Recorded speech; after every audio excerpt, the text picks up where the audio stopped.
Hi நண்பர்களே, நான் ரதி. இன்று நாம பார்க்க போகும் கதை ஒரு போட்டி பற்றிய கதை இல்ல, ஒரு உண்மையை புரிய வைக்கும் கதை. 3 திறமைகள், ஒரு தற்பெருமை. அந்த தற்பெருமை எப்படி ஒரு சவாலாக மாறியது? அந்த சவாலில் யார் வென்றார்கள்? வாங்க பார்க்கலாம். ஒரு அழகான அடர்ந்த காடு. அந்த காட்டில் உள்ள எல்லா விலங்குகளும் 3 பேரை பற்றி எப்போதும் பெருமையாக பேசிக் கொண்டிருந்தன. அவர்கள் கவி, காட்டிலேயே வேகமாக ஓடும் முயல்; கிரிஷ், கன நேரத்தில் மரமேறும் குரங்கு; ரகு, அளவில்லா வலிமை கொண்ட கரடி. கவி ஓடினால் காற்றையே முந்திவிடுவாள். கிரிஷ் தாமினால் மரங்கள் கூட அவனை தடுக்க முடியாது. ரகு கையால் தூக்கினால் பெரிய கற்களும் எளிதாக தூக்கப்படும். இந்த மூவரையும் பார்த்து காட்டிலுள்ள எல்லா விலங்குகளும் வியக்கும். இவர்கள்தான் நம்ம காட்டின் பெருமை என்று பேசிக்கொள்வார்கள். ஒரு நாள் இந்த 3 பேரும் ஒன்றாக சந்தித்தார்கள். சாதாரணமாக ஆரம்பித்த பேச்சு சிறிது நேரத்தில் வாக்குவாதமாக மாறியது. கவி சொன்னாள், வேகமில்லாமல் என்ன பயன்? நான் தான் இந்த காட்டுல பெஸ்ட். அதற்கு கிரிஷ் சிரித்தான், நீ ஓடலாம், ஆனா மரமேற முடியுமா? நான் தான் பெஸ்ட். அப்போது ரகு சத்தமாக சொன்னான், நீங்கள் இருவரும் வேகமா இருக்கலாம், ஆனா வலிமை இல்லாமல் என்ன பயன்? நான் தான் ஸ்ட்ராங்கெஸ்ட், அதனால் நான் தான் பெஸ்ட். அவர்கள் மூவரும் தங்களின் திறமையை பெருமையாக பேசினார்கள். மற்றவர்களின் திறமையை இகழ்ந்தார்கள். அதை அருகில் இருந்து பார்த்து கொண்டிருந்தது ஒரு புத்திசாலி புலி. அந்த புலி மெதுவாக வந்தது. நீங்கள் யார் சிறந்தவர் என்று வாதாடுகிறீர்கள்?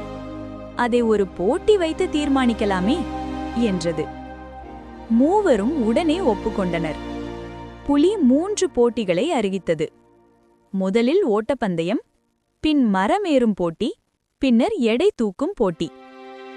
முதல் போட்டி ஓட்டப்பந்தயம். Ready, start. கவி மின்னல் வேகத்தில் ஓடினாள். கிரிஷ் மற்றும் ரகுவால் அவளை பிடிக்க முடியவில்லை. முதல் போட்டியில் கவி வெற்றி. இரண்டாவது போட்டி மரமேறும் போட்டி.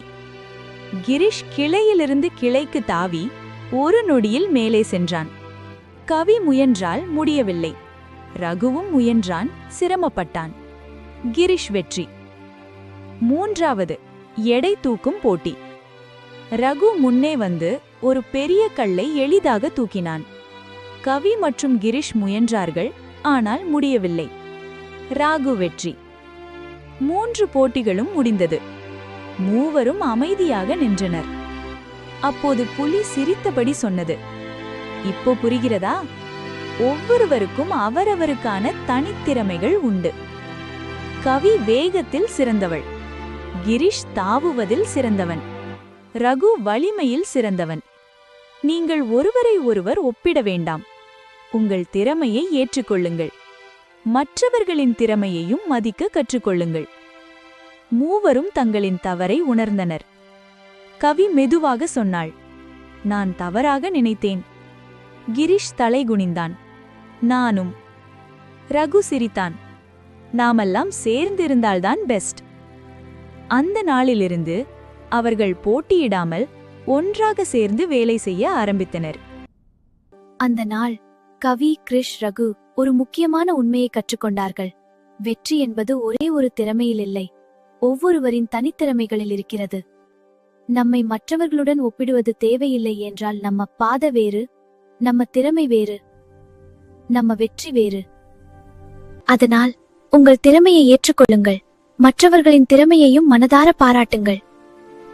இந்த கதை உங்களுக்கு பிடிச்சிருந்தா லைக் பண்ணுங்க, ஷேர் பண்ணுங்க.